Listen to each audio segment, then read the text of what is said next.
E como hoje é quinta-feira, chegou a hora do quadro Seu Direito Digital.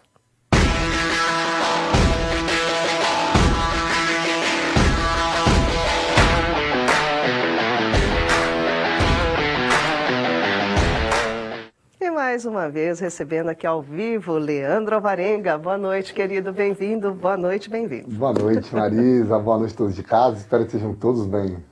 Muito bom, Leandro. Hoje temos perguntas de telespectadores, internautas. A dúvida de hoje é do Antônio. Ele diz assim: comprei um aparelho eletrônico em abril. Está tudo ok com ele, mas me arrependi da compra.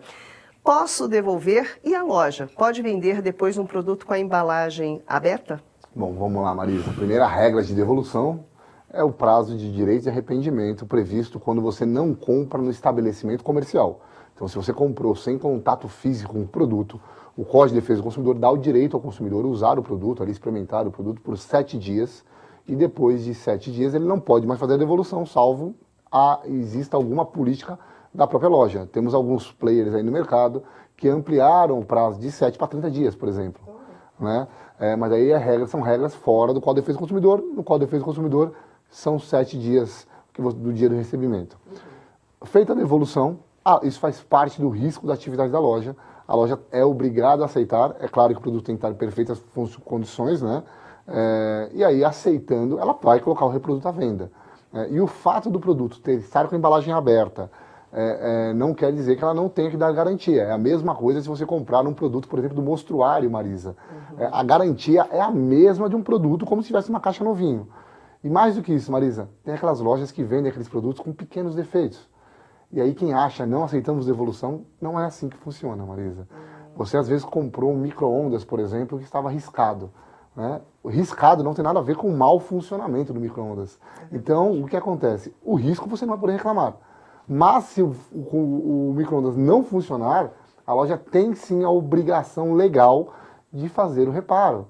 E aí nós temos que lembrar, a garantia legal para produtos duráveis são 90 dias e produtos não duráveis 30 dias. Então é muito importante quando você comprar um produto que ele vier com qualquer defeitinho, é que você conste esse defeito na nota fiscal.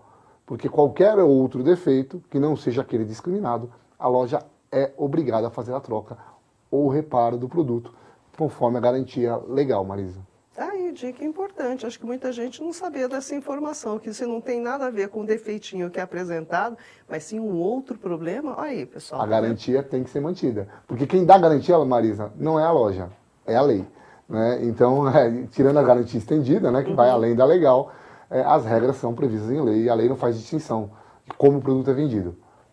Tá certo, tá aí. Bacana essa dica, hein, pessoal? Bom, Leandro Alvarenga, uma reportagem da BBC trouxe hoje uma história triste e grave e também preocupante. Comunidades no Facebook e no Telegram fabricam imagens pornográficas com IA sob encomenda. A gente também falou sobre o caso em nosso site. Participantes desses grupos encomendavam deepfakes de mulheres nuas que diziam ser conhecidas deles. A quais crimes eles podem responder, não é, Leandro? E qual é a responsabilidade, nesse caso, das redes sociais? Bom, Marisa, vamos lá. A primeira coisa é a deepfake em si, ela não é crime. Né? Ela, por si só, no Brasil, ela não existe uma tipificação penal para deepfake. Porém, o próprio ato de você manipular uma imagem para ferir a honra de alguém ou cometer outros delitos, leva a outros crimes. Nós podemos falar de calúnia, difamação, estelionato, apropriação de imagem para cometimento de crimes, daí seria a apropriação, a própria falsidade ideológica, né? Ou mesmo, Marisa, em alguns casos ali, até crimes mais graves. Então, não é porque não há uma tipificação específica para deepfake que a conduta ela vai deixar de ser apurada. Então, ela pode trazer penas aí de multa até a prisão. Né? E aí, conforme a gravidade do fato ali, né? Então, é muito complicado quando nós falamos de deepfake, porque nós vemos ali, existem casos que se chega a aparecer um stalker que está atingindo o bullying virtual, nós já falamos aqui várias vezes sobre isso. Então, dependendo do contexto que ele é feito, por exemplo, a própria Lei Geral de Proteção de Dados, ela traz uma proteção à imagem da pessoa, mas ela não tipifica como crime. Né? Então temos que tomar muito cuidado, porque há tipificações penais que se enquadram na conduta do agente mas que não é propriamente dita baseado na tecnologia em si, na inteligência artificial. Existe um projeto de lei na Câmara dos Deputados e no Senado, em tramitação, que quer transformar a deepfake em crime, mas ele ainda não foi aprovado. Então, hoje, para penalização, porque são cometidos crimes, são crimes indiretos, através da deepfake como meio, a tecnologia como meio para outros crimes. Ela não é o crime final. E a responsabilidade das redes sociais nesses casos? As redes sociais, elas têm respondido de uma maneira subsidiária. Ainda é o entendimento. O que é isso, Marisa, para quem não entendeu? A rede social, ela não tem a obrigação direta de fiscalizar o que é feito. Mas a partir do momento que ela recebe uma denúncia, né, ou a sua inteligência ali, ela descobre que há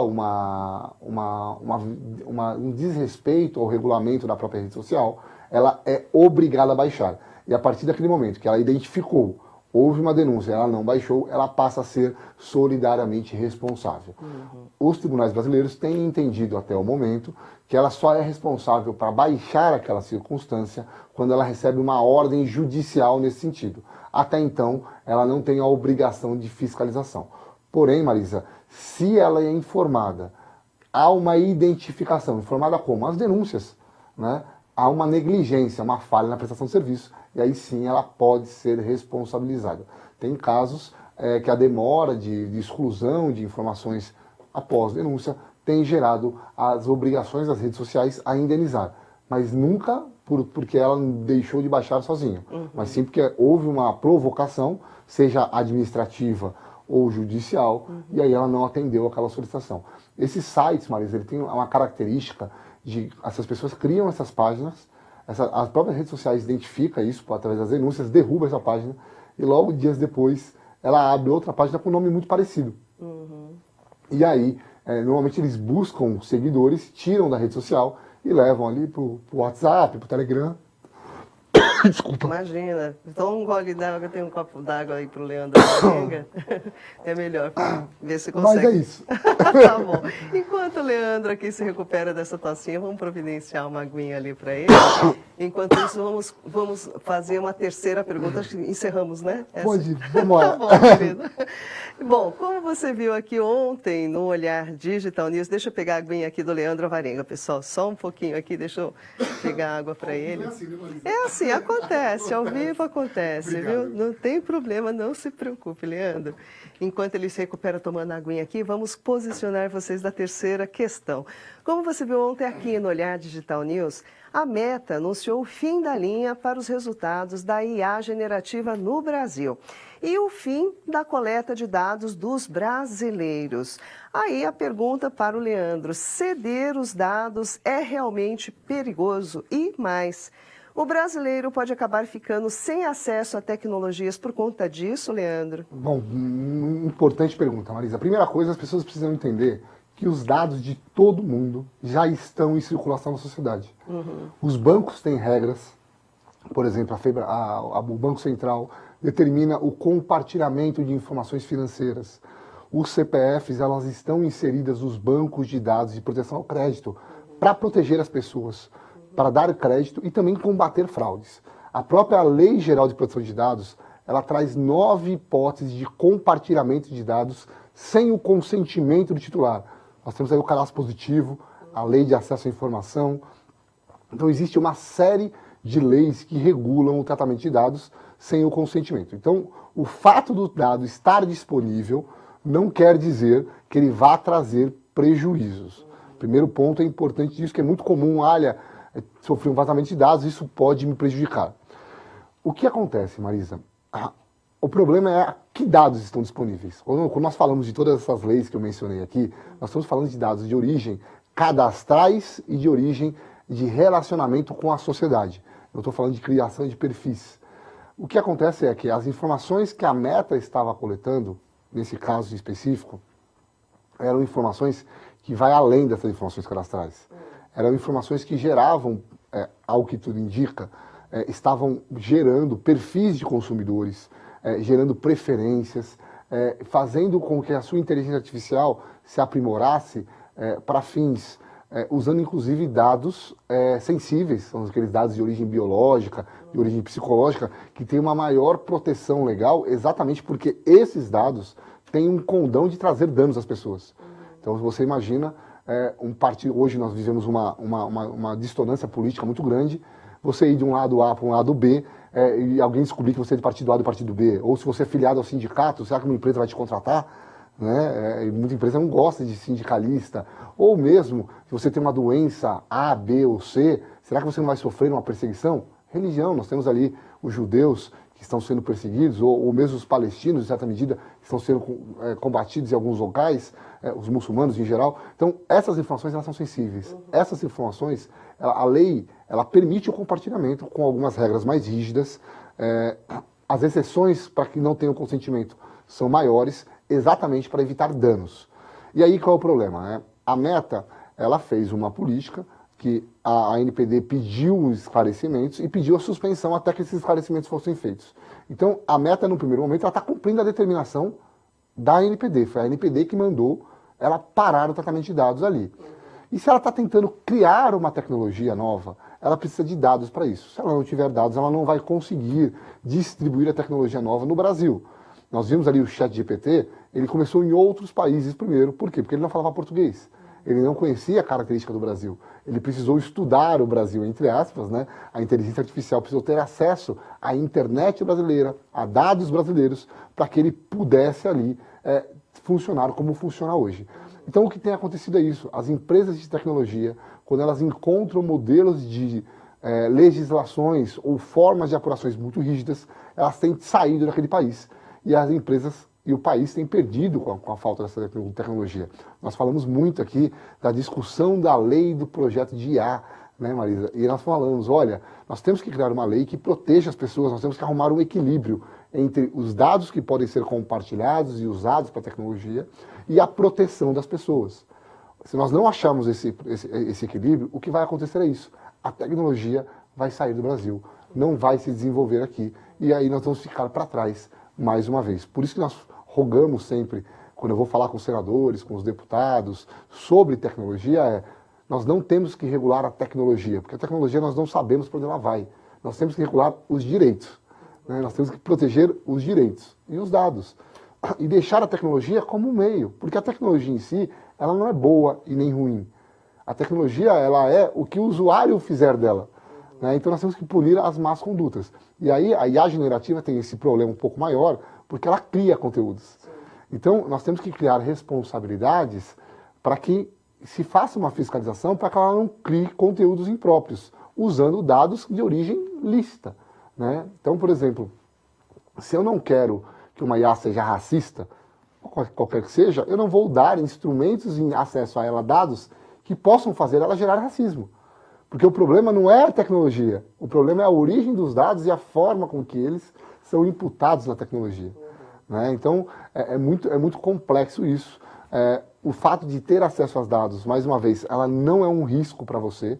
O risco está no quê? No acesso demasiado, a dados indevidos e na utilização dos dados. E aí, sempre que você fala de uma fraude, mas usaram meu CPF para fazer uma fraude. Ninguém usa seu CPF para fazer uma fraude, Marisa, se a empresa que está sendo contratada, ela não falhar no processo de verificação. Porque se ela falhar, ela vai conseguir identificar que aquela pessoa não é aquela pessoa. Então ela tem que criar métodos de verificação mais adequado. Tanto é que quando hoje você vai ao judiciário, por exemplo, eu fui negativado por uma dívida que eu não fiz, foi um estelionatário que fez. Quem tem que me indenizar? Não é o estelionatário, é a empresa que falhou na contratação, na verificação da documentação. Por quê? Porque ela teve uma falha na prestação de serviço dela, ela falhou na fraudagem. Agora, como é que essa empresa vai fazer toda essa verificação se ela não tiver dados para confrontar? Como é que ela vai conseguir impedir que o estelionatário faça?